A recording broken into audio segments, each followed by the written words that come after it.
MPC live, new update. Is it good? Is it bad? What are the pros? What are the cons? Stay tuned. Make sure you like and subscribe. Let's go. I'll start off with some pros before we get into the cons of this new update. Right? All right. So some of the pros of this new update is that the view in which you're able to create, right? It's a little bit more pleasing on the eyes. It's not so overwhelming, in my opinion, when you're now looking at the sequencer and the grid and stuff like that. Something that used to always overwhelm me was the fact that I had to keep making new sequences in order to like put different ideas down because like they'll overlap.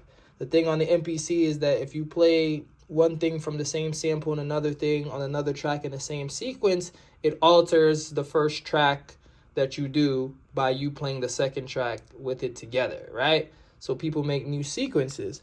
The beauty of this is that we now actually have the arrangement view to where we can see how everything is arranged and pretty much chop and line things out, and we can actually see our beat. We're not imagining it. We can actually see how things are laid out, and then we can go in and fine tune pretty much everything, right? So that's a pro for me. Another pro is how everything is laid out.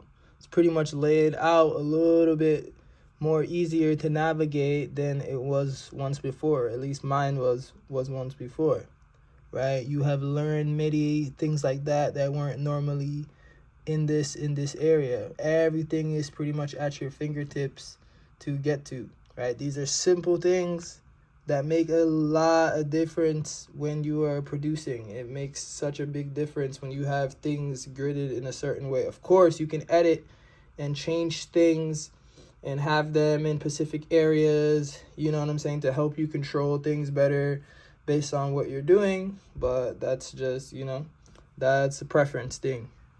Another pro would be, right, the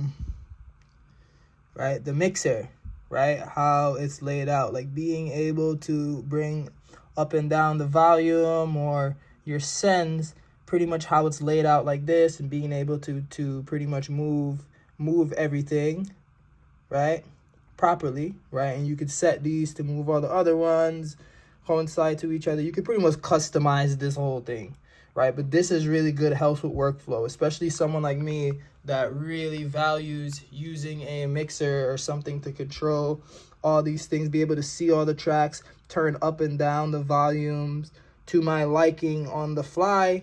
And maybe automation. I haven't tried doing much automation using the mixer yet, but maybe I'll try it. If it works, I'll make a video on how efficient it is to automate something with a mixer on that versus something like this, right?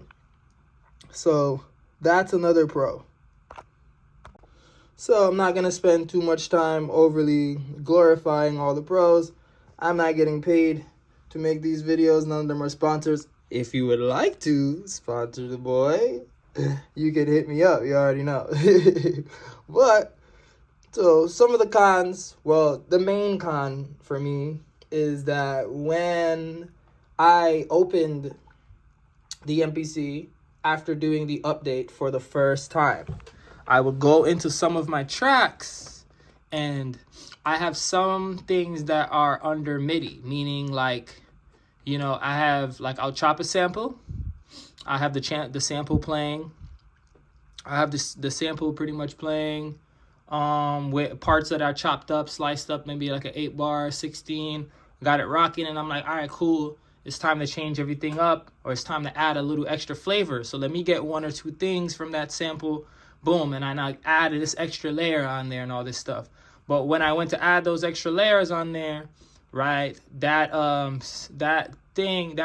track was made into MIDI, right? So it was basically a MIDI version of the sample that I chopped up, and now I'm able to pretty much play them, right? The problem, nothing was wrong with doing that pretty much with the other update, right? Nothing was wrong with doing that, right? But with the new update, right? When I came into loading up some old tracks that I did, when it comes to those extra tracks that weren't from the main original sample chops, it starts to play everything weird. Like I'll have certain things cut off at a sharp in, sharp out, and it kind of works, right? And it like gives this energy, right, to the sample and adds this extra layer. Now something with the update makes it to where it plays it off, or it elongates the sample further than where I chopped it. I don't know why that is so, but it seemed to only like has happened since I did the update, right? Prior to the update, like legit 5 minutes before I decided to press the update button, I was listening to that specific instrumental, right, that I was making. And pretty much right after I pressed the button to upgrade everything, right? After I then load that same beat in, like 2 or 3 other layers were playing off, and some of them weren't playing at all, as if I didn't record them. So what I end up having to do, right, was pretty much open up the track view, right, find like what wasn't the like main layer, right, so all the other things that weren't the main layers, right, I had to find those, right, and pretty much after finding those, right, let's go into track view.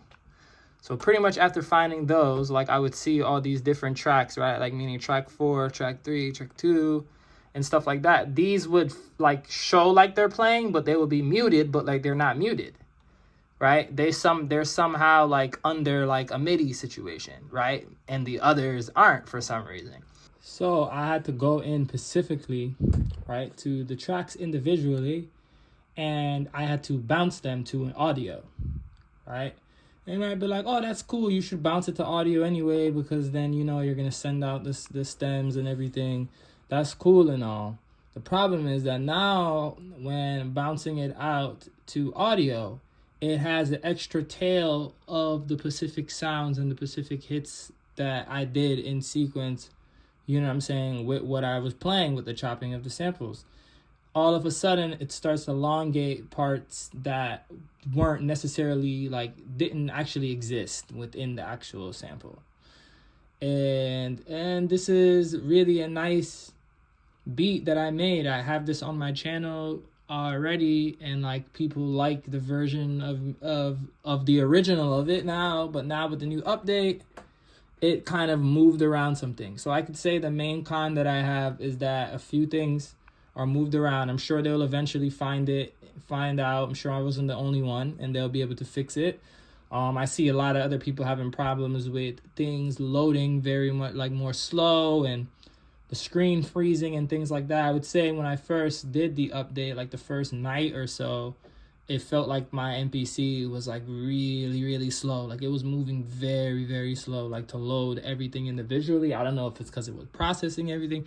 I don't know how this stuff works, but that was definitely a con for me. So I would say overall, I love this thing, but there are little small things within the hardware that I don't necessarily like. You know what I'm saying? Few errors and stuff that pop up that I'm working my way around, but for the most part, the pros overweight the cons. So that's all I have to say on the topic. Don't forget to like and subscribe, and I'll see you in the next video.